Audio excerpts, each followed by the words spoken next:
সম্মানিত মাছ চাষি ভাই বন্ধুরা, আসসালামু আলাইকুম। আশা করি আপনারা সকলেই ভালো আছে।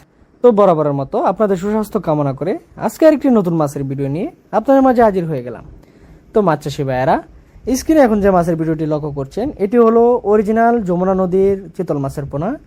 আপনারা যারা অরিজিনাল যমুনা নদীর চিতল মাছের পোনা সংগ্রহ করতে চাচ্ছেন তারা চাইলে আমাদের স্ক্রিনে থাকা নাম্বার আছে বা ভিডিও ডিসক্রিপশনে থাকা নাম্বার আছে, বা আপনারা চাইলে আমাদের ঠিকানায় এসে দেখে শুনে বুঝে তারপর আমাদের কাছ থেকে মাছের পোনা সংগ্রহ করতে পারেন। আমাদের ঠিকানা হলো ময়মনসিংহ ত্রিশাল বালিপাড়া। আপনারা যে কোনো সময় এসে দেখে শুনে বুঝে তারপর আমাদের কাছ থেকে যে কোনো সাইজের যে কোনো ধরনের মাছের পোনা সংগ্রহ করতে পারেন।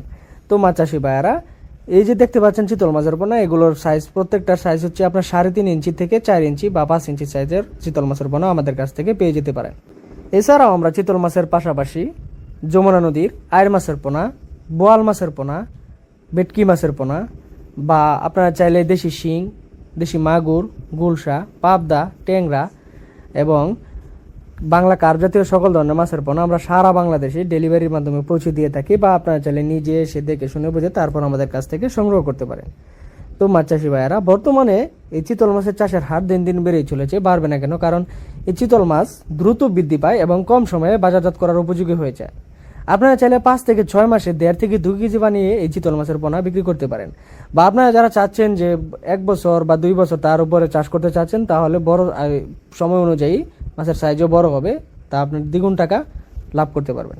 আর এই চিতল মাছের খাবার হলো, আপনারা চাইলে দেশি তেলাপিয়া বা বাংলা কার্প জাতীয় মাছের দানিপোনা বা কানপোনা মাছের পোনা খাওয়াতে পারেন। এতে আপনার লাভের অংশটুকু বাড়তে পারে এবং খাবারের খরচটুকু কমতে পারে।